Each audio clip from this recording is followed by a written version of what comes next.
বেতন বৃদ্ধি সহ বিভিন্ন দাবিতে সমগ্র শিক্ষা মিশনের দপ্তরে বিক্ষোভে ফেটে পড়লেন পার্শ্ব শিক্ষকেরা। বেতন বৃদ্ধি সহ বিভিন্ন দাবিতে আজ বাঁকুড়ার সমগ্র শিক্ষা মিশনের দপ্তরে প্রবল বিক্ষোভে ফেটে পড়লেন জেলায় কর্মরত পার্শ্ব শিক্ষকেরা। এদিন নিজেদের দাবির সমর্থনে প্রথমে বাঁকুড়া শহরে মিছিল করেন পার্শ্ব শিক্ষকেরা, পরে সমগ্র শিক্ষা মিশনের দপ্তরে গিয়ে বিক্ষোভ দেখাতে থাকেন তারা। এ রাজ্যে প্রায় 20 বছর আগে পার্শ্ব শিক্ষক নিয়োগ শুরু হয়। বর্তমানে রাজ্যের প্রাথমিক স্কুলগুলিতে 21,107 জন ও উচ্চ প্রাথমিক স্তরে 23,102 জন পার্শ্ব শিক্ষক পদে কর্মরত আছেন।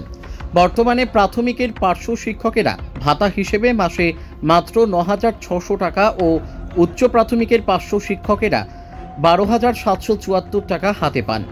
পার্শ্ব শিক্ষকদের দাবি, বর্তমান অগ্নিমূল্য দ্রব্যমূল্যের বাজারে এই সামান্য ভাতায় পার্শ্ব শিক্ষকদের সংসার চলছে না।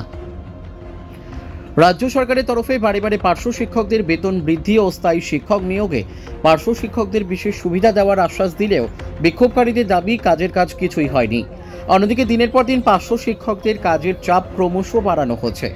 স্থায়ী শিক্ষকদের সঙ্গে কাজের কোনো ফারাক না থাকলেও তাদের সঙ্গে পার্শ্ব শিক্ষকদের বেতনের বিপুল বৈষম্যের কারণে চূড়ান্ত বঞ্চনার শিকার হচ্ছেন তারা। অবিলম্বে এই বেতন বৈষম্য দূর করে পার্শ্ব শিক্ষকদের ভাতা বৃদ্ধি না করা হলে আগামী দিনে আরো বৃহত্তর আন্দোলনের হুঁশিয়ারি দিয়েছেন বঞ্চিত পার্শ্ব শিক্ষকেরা। বাঁকুড়া থেকে সুচিন্ত গোস্বামীর রিপোর্ট, এস নিউজ বাংলা। মূলত ডেপুটেশনের কারণ আপনাদেরকে বলছি, একই সঙ্গে কাজ করি, একই কাজ।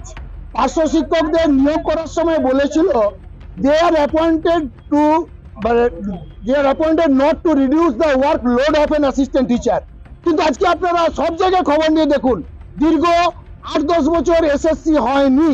তাহলে প্যারা টিচারদের কাজ ছিল পেছিয়ে পড়া ছাত্রদের ন্যূনতম কাঙ্ক্ষিত মানে পৌঁছে দেওয়া, আর আমাদের ছিল স্কুল ছুটদের স্কুলে নিয়ে আসা।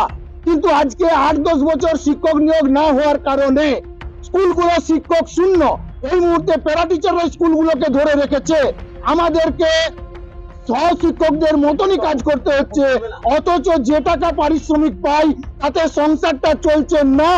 আজকে আমাদের পার্শ্ব শিক্ষকরা মৃত্যু পথযাত্রী, অনেক পার্শ্ব শিক্ষক বিনা চিকিৎসায় মারা যাচ্ছে, ছাত্রছাত্রীদের নিজেদের ছেলে মেয়েদের পঠন পাঠনের সুযোগ থেকে বঞ্চিত, বৃদ্ধা মা বাবা চিকিৎসা করাতে পারছে না। আপনাদের মাধ্যমে মাননীয় মুখ্যমন্ত্রীর কাছে অনুরোধ, আপনি পার্শ্ব শিক্ষকদের বাঁচান। আমরা এই আবেদন নিয়েই আজকে এখানে এসেছি। আমরা এই স্মারকলিপি ডিস্ট্রিক্ট এডুকেশন অফিসারের মাধ্যমে মুখ্যমন্ত্রীর কাছে পাঠাতে চাই। 11 সালের আগে আমার নাম পল্লব কুমার ঘোষ, নিখিলবঙ্গ পার্শ্ব শিক্ষক সমিতি বাঁকুড়া জেলা সম্পাদক। কতুলপুরে সর্বপ্রথম এমআরআই পরিষেবা যুক্ত 110 বেডের মাল্টি স্পেশালিটি হসপিটাল হল মেডিকেয়ার জেনারেল হসপিটাল।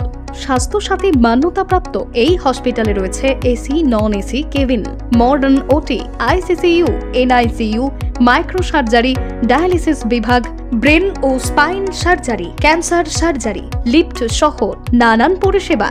এছাড়াও রয়েছে সিটি স্ক্যান পরিষেবা যুক্ত নিজস্ব ডায়াগনস্টিক সেন্টার, ডক্টর চেম্বার্স, ওষুধের দোকান সহ 24 ঘন্টা অ্যাম্বুলেন্স পরিষেবা। 24 ঘন্টা অ্যাক্সিডেন্ট এমার্জেন্সি, রোগীর সুচিকিৎসা, সুপরিষেবা এবং সুস্বাস্থ্যই হল আমাদের মূল লক্ষ্য। ঠিকানা সরিষাদিঘি, কতুলপুর, বাঁকুড়া। যোগাযোগ নম্বর 9434216662 অথবা যোগাযোগ করুন 9732212924 এই নম্বরে।